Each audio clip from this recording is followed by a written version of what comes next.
പോത്തൻകോട് സുധീഷ് വധക്കേസിൽ എല്ലാ പ്രതികൾക്കും ജീവപര്യന്തം. പിഴത്തുകയിൽ നിന്നും 1 ലക്ഷം രൂപ സുധീഷിന്റെ അമ്മയ്ക്ക് നൽകണമെന്നും നിർദ്ദേശമുണ്ട്.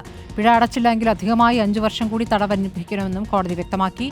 TV പ്രസാദ് വിവരങ്ങളുമായി. പ്രസാദ്, ഇപ്പോൾ പോത്തൻകോട് സുധീഷ് വധക്കേസിൽ മുഴുവൻ പ്രതികൾക്കും ജീവപര്യന്തമാണ് ശിക്ഷ വിധിച്ചിരിക്കുന്നത്. എന്താണ് കോടതി ഉത്തരവിന്റെ വിശദാംശങ്ങൾ? സ്മൃതി, തിരുവനന്തപുരത്തെ ഏറെ കൊള്ളിളക്കമുണ്ടായ കേസാണ് പോത്തൻകോട് സുധീഷ് വധക്കേസ്. 2021 ഡിസംബറിലാണ് വളരെ ഒന്ന് കുടുംബത്തിന്റെ പ്രതികരണത്തിന് ശേഷം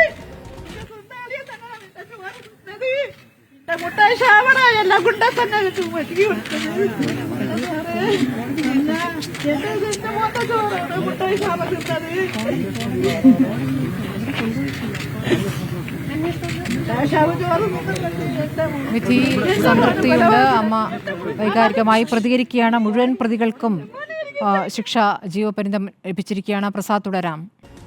സ്മൃതി, 2021 ഡിസംബറിലാണ് തിരുവനന്തപുരത്ത് വലിയ കോളിളക്കമുണ്ടാക്കിയ ഈ കൊലപാതകമുണ്ടായത്. ഒരുപാട് കേസുകളിൽ പ്രതിയായ സുധീഷിനെയാണ് ബന്ധുവീട്ടിൽ ഒളിവിൽ കഴിയുന്ന സമയത്ത് വാതിൽ ചവിട്ടിപ്പൊളിച്ച് അകത്ത് കയറി സ്ത്രീകളുടെയും കുട്ടികളുടെയും മുന്നിലിട്ട് വെട്ടിക്കൊലപ്പെടുത്തിയത്. വെട്ടിക്കൊലപ്പെടുത്തിയിട്ടും അരിശം തീരാത്ത ഈ പ്രതികൾ വലത് കാൽമുട്ടിന് താഴെ കാൽ വെട്ടിയെടുത്ത് അത് വെച്ച് 500 മീറ്ററിലധികം ബൈക്കിൽ വെച്ച് ആഹ്ലാദ പ്രകടനം നടത്തുകയും ടൌണിലേക്ക് ജംഗ്ഷനിലേക്ക് വലിച്ചെറിയുകയും ചെയ്തു.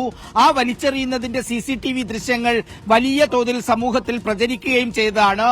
സുധീഷ് ഉണ്ണി, ഒട്ടകം രാജേഷ് എന്നീ 2 കൊടും ക്രിമിനലുകളുടെ നേതൃത്വത്തിലുള്ള സംഘമാണ് ഒരു ഓട്ടോറിക്ഷയിലും 2 ബൈക്കുകളിലുമായി എത്തി ഈ നിഷ്ഠൂര കൃത്യം നിർവഹിച്ചത്. നേരത്തെ ഈ കൊല്ലപ്പെട്ട സുധീഷ് ഉണ്ണി എന്ന് പറയുന്ന ഗുണ്ടയെ ശാരീരിക ഉപദ്രവം ഏൽപ്പിച്ചതിനെ തുടർന്നും ഉണ്ണിയുടെ അമ്മയ്ക്ക് നേരെ പടക്കമെറിഞ്ഞതിലുമുള്ള വിരോധത്തെ തുടർന്നാണ് സുധീഷ് ഉണ്ണിയും ഒട്ടകം രാജേഷും ചേർന്ന് വലിയ തോതിലുള്ള ഗൂഢാലോചന നടത്തുകയും സംഘടിതമായി ഒളിവിൽ കഴിയുകയായിരുന്ന ബന്ധുവീട്ടിലേക്കെത്തി നിഷ്ഠൂര കൊലപാതകം ചെയ്യുകയും ചെയ്തത്. ആ കൊലപാതകത്തോടെ തീർന്നില്ല സ്മൃതി. വരുന്ന ദിവസങ്ങളിൽ അവർ അറസ്റ്റിലാവുകയും ചെയ്തു.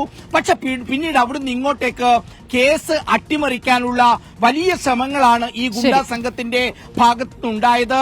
സാക്ഷികളെ ഏതാണ്ട് മുഴുവൻ ഭീഷണിപ്പെടുത്തി കൂറുമാറ്റുന്ന ഒരു സ്ഥിതിയുണ്ടായി. പക്ഷേ ശാസ്ത്രീയ തെളിവുകളിലൂടെ വിവരങ്ങൾ നൽകിയത്